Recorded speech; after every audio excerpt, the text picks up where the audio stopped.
Assalamualaikum warahmatullahi wabarakatuh. Alhamdulillah alladzi allafa baina qulubina fa asbahna bi ni'mati ikhwana. Wa asyhadu an la ilaha illallah wahdahu la syarikalah wa asyhadu anna Muhammadan abduhu wa rasuluhu la nabiyya ba'dah. Allahumma salli ala Muhammadin wa ala alihi wa ashabihi wa man saru ala nahjihi ila yaumil qiyamah amma ba'd. A'udzubillahi minasyaitonir rajim. Bismillahirrahmanirrahim. Ya ayyuhalladzina amanu taqullaha haqqa tuqatih wa la tamutunna illa wa antum muslimun. Ya ayyuhan nasu taqu rabbakum allazi khalaqakum min nafsin wahidah wa khalaqa minha zawjaha wa bassa minhuma rijalan katsiran wa nisaa wattaqullaha alladzi tasaaluna bihi wal arham innallaha kana 'alaikum raqiba. Ya ayyuhalladzina amanu taqullaha wa qulu qawlan sadida yuslih lakum a'malakum wa yaghfir lakum dzunubakum wa may yuti'illaha wa rasulahu faqad faza fawzan azima. Jamaah salat subuh yang dimuliakan Allah Subhanahu wa taala. Insyaallah pada pagi ini kita akan bahas khasaisu risalati Muhammadin sallallahu alaihi wasallam. Kekhususan risalah Nabi Muhammad sallallahu alaihi wasallam. Yang pertama, kekhususan beliau ini, yang dimaksud beliau ini adalah Nabi Muhammad sallallahu alaihi wasallam adalah khatamul anbiya'i, penutup seluruh nabi. Dari 120.000 ya nabi itu, bayangkan jumlahnya begitu banyak ya. 120.000, beliau adalah nabi yang terakhir. Dari jumlah Rasul 313, beliau Rasul yang terakhir. Jadi kalau ada orang yang mengklaim ada lagi Nabi setelah Nabi Muhammad, bukan Muslim. Tapi orang juga tidak mengakui Nabi-Nabi sebelum Nabi Muhammad juga bukan Muslim. Termasuk kita harus meyakini bahwa Nabi Isa itu adalah Nabi Rasul, Nabi Musa juga Nabi dan Rasul, Nabi Nuh juga Nabi dan Rasul, dan seterusnya. Yang 120.000 itu adalah orang-orang pilihan Allah, dan jenis kelaminnya adalah laki-laki. Tidak ada satu perempuan yang jadi Nabi ya. Allah memilih jenis kelaminnya laki-laki. Dari 120.000 itu semua laki-laki. Tidak ada satupun Nabi perempuan. Siti Maryam bukan Nabi, walaupun dia sangat solehah, bukan Nabi ya. Jadi kita kembali bahwa Rasulullah Muhammad SAW adalah Nabi yang terakhir. Dalilnya Quran ya. Surat apa tuh? Surat Al-Ahzab ya, ayat 40. Coba dilihat ya, supaya yakin ya. Kita harus yakin, jangan kata ustadz ya, tapi kata Quran ya. Kalau kata Quran pasti benar ya. Kalau kata ustadz bisa benar bisa salah ya. Kalau kata Quran pasti benar. Kalau orang tidak meyakini Quran itu benar, ya bukan Muslim. Hati-hati ya. Kalau Quran itu diragukan satu ayat pun, itu bukan Muslim ya. Kita lihat Quran surat Al-Ahzab ayat 40. A'udzubillahi minasyaitonirrajim. Maka Muhammadun aba ahadim mir rijalikum walakin Rasulullah wa khataman nabiyyina ya. Terjemahnya dibaca Ustadz, silakan dibaca terjemahnya. Muhammad itu bukanlah bapa dari seseorang di antara kamu, tapi dia adalah utusan Allah dan penutup para nabi, dan Allah Maha mengetahui segala sesuatu. Wa khataman nabiyina itu sepakat semua ulama ya. Ijma sahabat. Kalau sahabat sudah ijma, mustahil salah. Kalau perorangan tidak ada yang mustahil salah ya. Selain Nabi, selain Rasul itu tidak ada yang mustahil salah kalau perorangan. Tapi kalau sudah ijma sahabat, itu pasti benar. Hati-hati ya, kalau tidak percaya dengan ijma sahabat, bukan Muslim. Ijma sahabat bahwa khotam yang dimaksud dalam Quran surat Al-Ahzab 40 itu adalah penutup. Jadi tidak ada ikhtilaf ulama, sekali lagi ya. Bukan ikhtilaf ulama, kita harus toleran gitu, bahwa ada orang yang mengaku Nabi lagi setelah Nabi Muhammad, tidak perlu toleran gitu. Toleran itu kita dengan yang berbeda agama. Kalau ngaku Muslim, dia mengakui lagi ada Nabi setelah Nabi Muhammad, tidak perlu toleran gitu. Beda ya. Jadi harus bisa dibedakan ya. Kita toleransi itu kepada orang yang berbeda agama, beda keyakinan, ya, beda pengakuan, beda nabinya, kan gitu, pengakuan terhadap nabinya, ya, bahwa Nabi Muhammad nabi terakhir. Kalau dia meyakini Nabi Muhammad nabi terakhir dan dia mengklaim, ya, ada lagi nabi setelah Nabi Muhammad, maksud saya itu bukan terakhir, khotam itu bukan terakhir, sekali lagi keliru saya tadi ngomong. Yang dimaksud, dia tidak mengklaim Nabi Muhammad nabi terakhir, tidak meyakini nabi terakhir, itu bukan muslim. Karena sepakat seluruh ulama, ya, sepakat kaum muslimin, tidak ada satu orang muslim pun yang mengatakan bahwa Nabi Muhammad setelah Nabi Muhammad ada lagi nabi, kecuali aliran yang sesat. Jadi sangat sesat, ya, dia bukan muslim. Kalau ngaku muslim, sekali lagi, kalau ada orang yang mengaku ada lagi nabi setelah Nabi Muhammad, ngakunya muslim, itu dari dulu sejak Buya Hamka fatwanya bahwa dia jangan pakai embel-embel Islam, silahkan saja. Jadi kalau itu sebuah ormas, silahkan saja, Anda punya hak untuk berkumpul, tapi Anda tidak boleh mengklaim adalah bagian dari Islam. Sampai sekarang belum dicabut itu fatwa itu, berarti masih berlaku. Jadi Nabi Muhammad nabi terakhir dikuatkan oleh hadis, ya, hadisnya riwayat Bukhari Muslim, ya, masali wa masalul anbiya'i min qabli kamathali rajulin bana bunyanan fa ahsanahu wa ajmalahu ila maudi alibanatin min zawiyatin min jawayahu faja'ala an-nasu yatufuna bihi wa yajabuna lahu wa yaquluna hala wudi'at hadhihi libana fa ana labina wa ana khatamun nabiyyina. Itu hadis riwayat Bukhari Muslim, ya. Jadi Rasulullah mengumpamakan, ya, Rasulullah itu memberikan perumpamaan antara aku dengan nabi-nabi sebelum aku yang 120.000 tadi itu sampai Nabi Adam, seperti seorang laki-laki yang sedang membangun sebuah bangunan, diperindah, dipercantik bangunan tersebut.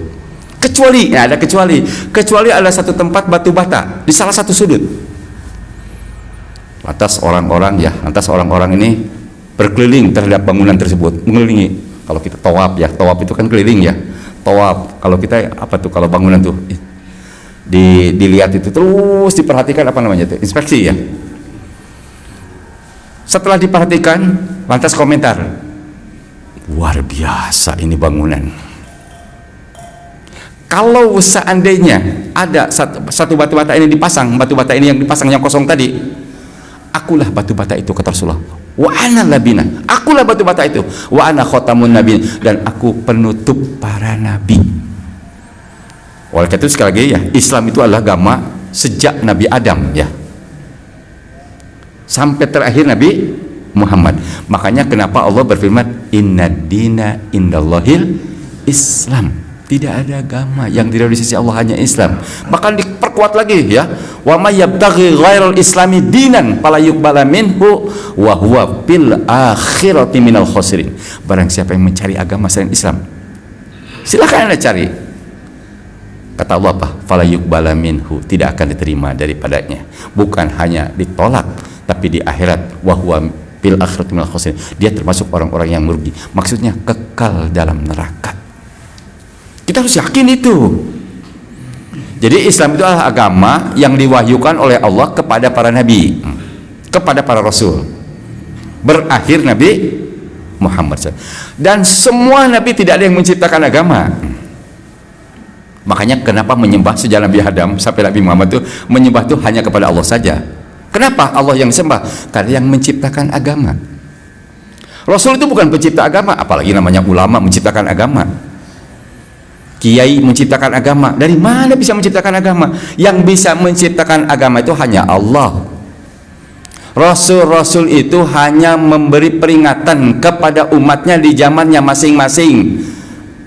Cuma ada perbedaan Nabi Muhammad nanti. Tidak hanya kepada orang-orang Arab saja gitu, tapi kepada seluruh umat manusia. Setelah Rasulullah diangkat menjadi Rasul, itu perbedaannya antara Nabi Muhammad dengan nabi-nabi sebelumnya, ya. Jadi sekali lagi, ya, bahwa Islam itu adalah agama seluruh nabi. Makanya yang disembah bukan nabi. Nabi itu diciptakan untuk dicontoh. Rasul itu Allah ciptakan untuk diteladani, dicontoh, diteladani di zamannya masing-masing, di tempatnya masing-masing. Kalau ada nabi di Palestina, ada rasul di Palestina, yang dicontoh di sana lah untuk orang Palestina.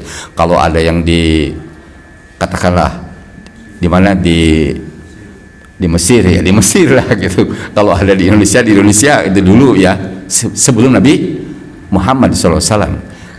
Kita lihat bahwa yang menciptakan agama hanya Allah, dan para nabi tidak menciptakan agama. Kita lihat Quran surat 46 ya, ayat 9. Surat 46 Al-Ahqaf ya.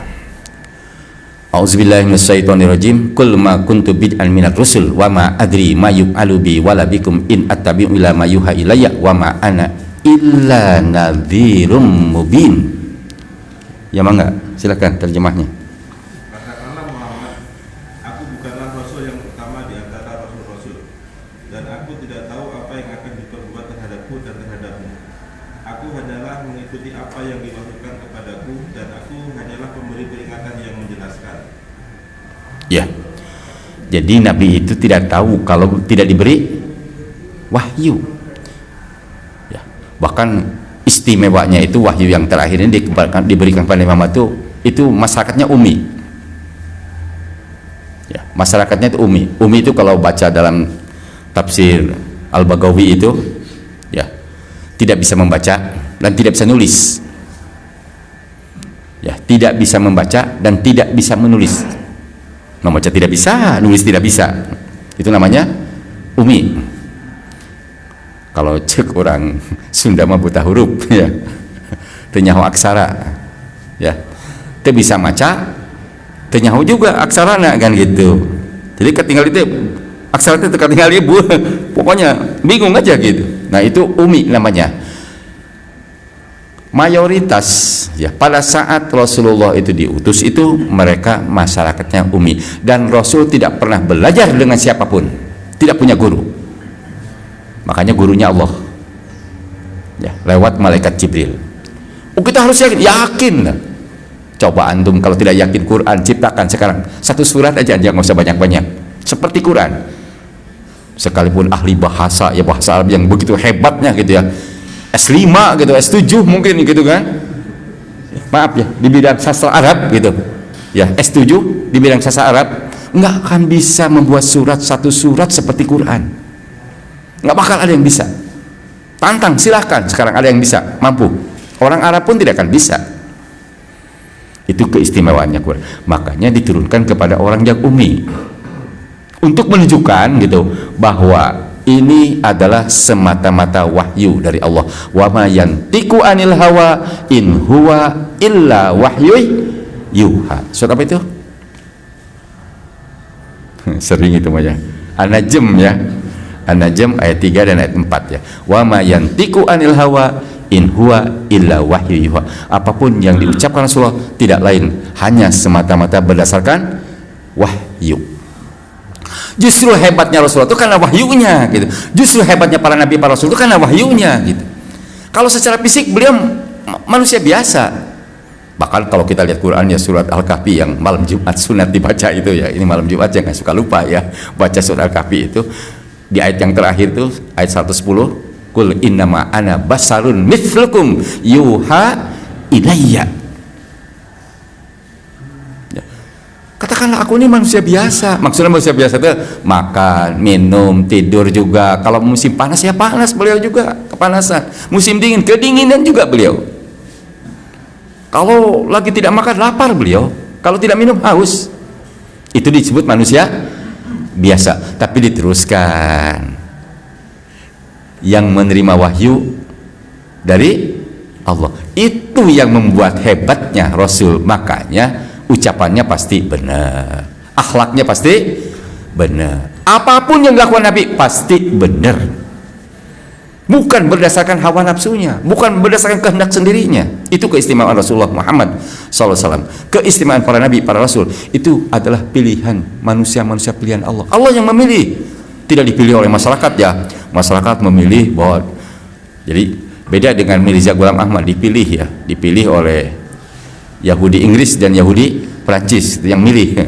Jadi ada seorang ustadz yang ambisius gitu ya, Ustadz ambisius gitu, pintar ngomong, ya, wah ini punya bakat ini, udah aja diangkat jadi nabi, bangga dia jadi nabi. Summa na'udzubillahi min dzalik, kita jangan. Jadi nabi dan rasul itu tidak diangkat oleh manusia ya. Kalau kiai mungkin disebut oleh masyarakat ya, tapi kalau nabi itu dipilih oleh Allah Subhanahu wa taala dan pasti benar. Selanjutnya keistimewaannya, kekhususan ya, risalah Nabi Muhammad, risalah Nabi Muhammad SAW itu adalah kafatan linnas, untuk seluruh umat manusia. Jadi bukan, maaf ya, bukan untuk orang Arab. Kan selama ini orang seolah-olah Islam ini adalah agama padang pasir. Ya, maka lahirlah ada Islam Yasmin, memang gitu kan? Ada Islam Yasmin. Jadi ada Islam Yasmin itu karena dia seolah-olah Islam yang dibawa Nabi Muhammad adalah Islam Arab, kan gitu. Islam Mekah lah, Islam Madinah, Islam Mekah Madinah aja lah gitu. Ya, sebetulnya tidak seperti itu. Allah menyampaikan dalam Quran surat Saba ya, ayat 28 ya. Surat Saba itu surat 34 ya. Surat 34 ayat 28. Wa ma arsalnaka illa kafatal linnasi. Ya, coba dilihat ya. Ada enggak? Surat 34 ayat 28. Dan kami tidak mengutus engkau Muhammad melainkan kepada semua umat manusia sebagai pembawa berita gembira dan sebagai pemberi peringatan.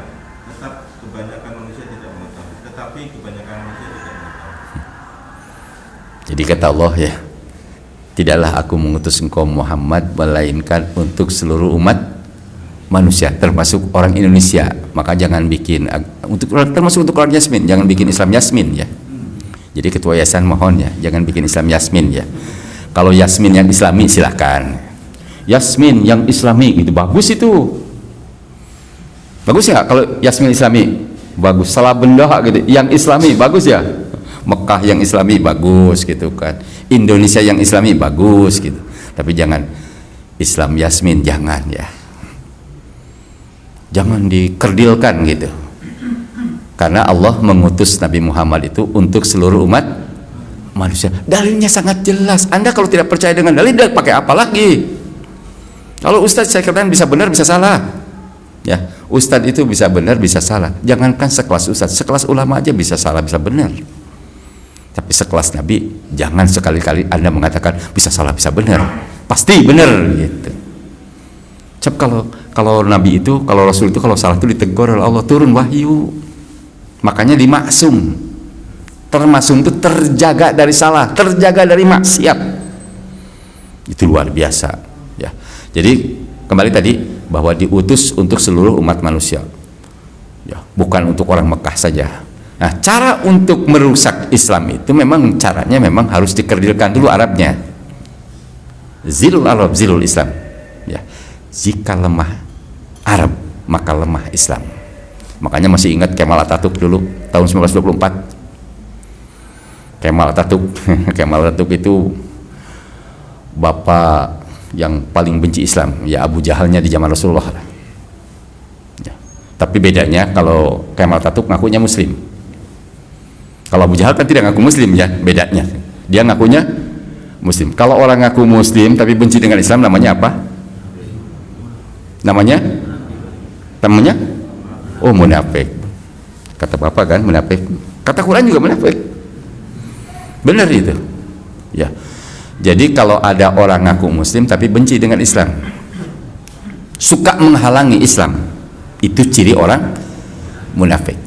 Jadi kata Allah, idza ja'akal munafiquna qalu nashhadu innaka rasulullah wallahu ya'lamu innaka rasul wallahu yashhadu innal munafiqina lakadzibun ittakhadhu aymanahum junnatan fasaddu an sabilillah innahum sa'a ma kanu ya'malun. Jadi ciri orang munafik itu, maaf ya, kalau bohong kan kita tidak tahu ya, antara mulut dengan hati kita tidak tahu. Orang pada saat mengucapkan 2 kalimat syahadat tidak ada yang tahu, Rasulullah pun tidak tahu. Jadi janganlah kita suka ngomong gini, saya tahu hati kamu, tukang bohong itu. Sekelas Nabi pun tidak tahu kalau tidak turun wahyu. Sekali lagi, sekelas Nabi saja tidak tahu hati orang. Janganlah kita mengklaim saya tahu hati Anda, tukang bohong itu. Kalau tahu hati orang, Tidak ada orang yang bisa mengucapkan di depan Rasulullah orang munafik, 2 kalimat syahadat. Tidak akan ada bisa. Pasti kata Rasul, kamu orang munafik. Sudah, nggak usah jadi. Tidak boleh berburuk sangka. Cuma dari mana kita tahu bahwa dia bohong? Ittakhadhu aymanahum junnah fasaddu an sabilillah innahum sa'a ma kanu ya'malun. Kita lihat Quran surat Al-Munafiqun surat 63 ayat 2-nya ya. Ayat 2. Surat 63 ayat 2. Ayat 2-nya ya. Ittakhadhu aymanahum junnatan fasaddu an sabilillah innahum sa'a ma kanu ya'malun.